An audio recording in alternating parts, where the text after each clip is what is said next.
সম্মানিত সহযোদ্ধাবৃন্দ এবং সম্মানিত উপস্থিতি, আপনাদের সবাইকে জাতীয় নাগরিক পার্টি এনসিপির পক্ষ থেকে শুভেচ্ছা।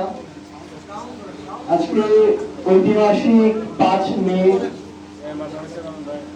শাপলা গণহত্যা দিবস। আজকে শুরুতে শ্রদ্ধার সাথে স্মরণ করছি ২০১৩ সালের আজকের এই দিনে যারা বাংলাদেশের মুক্তির জন্য সমবেত হয়েছিলেন এবং সেদিন যারা রক্ত দিয়েছেন, জীবন দিয়েছেন, আমাদের সেই সহযোদ্ধাদের আমরা স্মরণ করছি। নিশ্চয়ই এই বিভিন্ন গুরুত্বপূর্ণ ঘটনা কিংবা সেদিনের সেই শাপলা চত্বর, রক্তাক্ত চত্বরের অনুপ্রেরণা থেকেই ২৪-এর উৎপত্তি। আমরা শ্রদ্ধার সাথে স্মরণ করতে চাই ২০০৯ সালের ভিডিও হত্যাকাণ্ডে যে ৭৪ জনকে হত্যা করা হয়েছে, ১৩ সালে শাপলা চত্বরে ৬৭ জনকে হত্যা করা হয়েছে, ২১ সালে মডিবিলিটি আন্দোলনে ১৯ জনকে হত্যা করা হয়েছে এবং সর্বশেষ ২৪-এর অভ্যুত্থানে ১,০০০-এর অধিক মানুষকে প্রত্যক্ষভাবে শেখ হাসিনা এবং তার দোসরদের নেতৃত্বে, নির্দেশনায় যাদেরকে হত্যা করা হয়েছে, আমরা তাদেরকে শ্রদ্ধার সাথে স্মরণ করছি এবং তাদের এই হত্যাকাণ্ডের যেন উপযুক্ত বিচার হয়, দোষীরা যেন সর্বোচ্চ শাস্তির সম্মুখীন হয়, এটাই জাতীয় নাগরিক পার্টি এনসিপি সবসময় চায় এবং এটার সাথে সবসময় থাকবে। আজকে আমাদের সাথে যারা যুক্ত হয়েছেন, আমরা তাদেরকে এনসিপির পক্ষ থেকে অভিনন্দন জানাতে চাই। আজকে আমাদের এখানে সম্মানিত একজন শিক্ষাবিদ যুক্ত হয়েছেন, যিনি একই সাথে মুক্তিযুদ্ধে অংশগ্রহণ করেছেন এবং আমরা গাজীপুরের যে ঐতিহ্যবাহী শিক্ষা প্রতিষ্ঠানগুলো প্রায় ১০টির অধিক শিক্ষা প্রতিষ্ঠানে বর্তমান রানিং তার ১৫,০০০ শিক্ষার্থী পড়াশোনা করছে, যেগুলোতে তিনি তার জায়গা থেকে শিক্ষা প্রতিষ্ঠানগুলো পরিচালনা করেন এবং একজন বরেণ্য শিক্ষাবিদ হিসেবে আমরা আমাদের সম্মানিত আরিফ স্যার সহ আব্দুল্লাহ মোহাম্মদ হোসাইন ভাই এবং ডক্টর মোহাম্মদ নাদিমুর রহমান ভাই, তিনারা আজকে আমাদের এখানে যুক্ত হচ্ছেন। শুরু থেকে একটা কথা ছিল যে এনসিপি তরুণদের দল।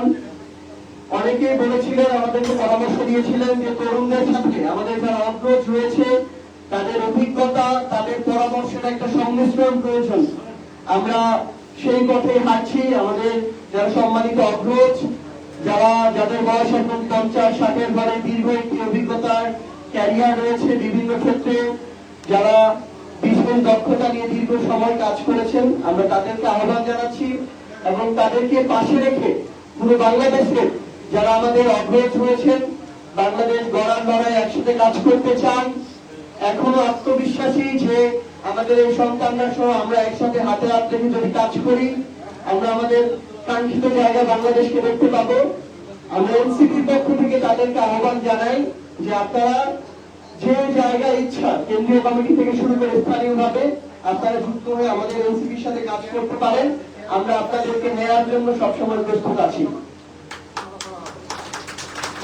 আমি যেহেতু স্থানীয় নির্বাচন পরিচালনা কমিটির দায়িত্ব পালন করছি, সেই জায়গা নিয়ে কয়েকটি পয়েন্ট বলতে চাই। ৩০ এপ্রিলের মধ্যে আমাদের ১০০টি উপজেলা এবং পৌরসভার উপজেলা চেয়ারম্যান এবং পৌর মেয়র প্রার্থী দেওয়ার কথা ছিল, কিন্তু আমাদের ব্যক্তিগত এবং সামগ্রিক কিছু সমস্যার কারণে আমরা কিছুটা আমাদের তারিখটি পিছিয়ে নিয়েছি। আমরা আশা করছি আগামী ১০ মের মধ্যে আমরা এনসিপি থেকে প্রাথমিকভাবে সমর্থিত উপজেলা চেয়ারম্যান পদপ্রার্থী এবং মেয়র পদপ্রার্থীদের তালিকা ঘোষণা করতে পারবো এবং আমরা এ মাসের মধ্যে আমাদের অঘোষিত যে ৭টি সিটি কর্পোরেশন রয়েছে, সেই সিটি কর্পোরেশন গুলোতে এনসিপি সমর্থিত মেয়র পদপ্রার্থীদের নামও আমরা ঘোষণা করব। এখন আমরা একটি ১১ দলীয় জোটে আছি, বিরোধী দল হিসেবে রাজনীতি করছি, সংসদে ভূমিকা পালন করছি, কিন্তু একই সাথে এনসিপি এককভাবে, সাংগঠনিকভাবে, রাজনৈতিকভাবে শক্তিশালী হিসেবে গড়ে ওঠার যে প্রক্রিয়া, আমরা সেই প্রক্রিয়াতে কাজ করছি এবং এর কারণে আমরা এখন এককভাবে প্রত্যেকটি জায়গায় স্থানীয় নির্বাচনে এনসিপির প্রার্থী আমরা ঘোষণা করব। পরবর্তীতে যদি দেশের স্বার্থে, জনগণের স্বার্থে, দীর্ঘমেয়াদী কল্যাণের স্বার্থে আমাদের কোনো স্থানীয় নির্বাচনে জয়েন করতে হয়, সেটা তখনকার সিদ্ধান্ত। সেখানে যদি এই সিদ্ধান্ত বাস্তবায়ন হয় কেউ থাকতে পারে, কাউকে উইথড্র করা হতে পারে।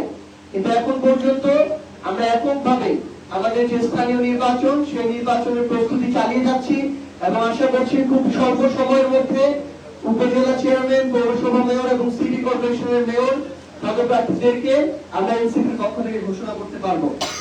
আরেকটি বিষয় আমরা দেখছি যে বিএনপির পক্ষ থেকে বলা হয়েছে, আমরা সোশ্যাল মিডিয়া দেখলাম যে প্রধানমন্ত্রী মাননীয় তথ্য উপদেষ্টা তিনি তার জায়গা থেকে বললেন যে এবছরের মধ্যে স্থানীয় নির্বাচন দেওয়াটা তাদের পক্ষে সম্ভব হবে না।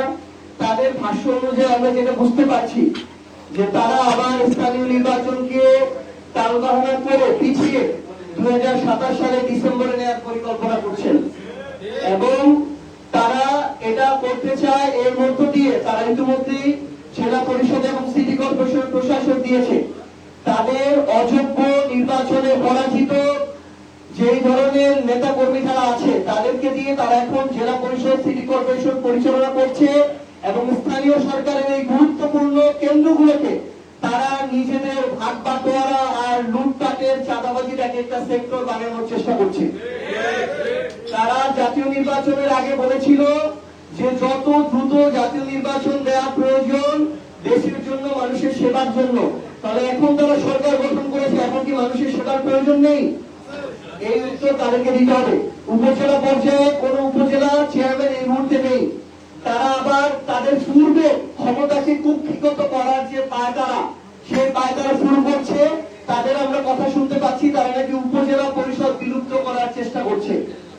এই ধরনের ক্ষমতাকে কুক্ষিগত করা, তাদের সংখ্যাগরিষ্ঠ এমপিদের মধ্যে দেশের জনগণের সকল অধিকারকে পুঞ্জীভূত করে সেখানে ছড়ি ঘুরানো, এই ধরনের তারা যদি অপশাসন আবার কায়েম করতে চায় এটা তাদের জন্য হিতে বিপরীত হবে।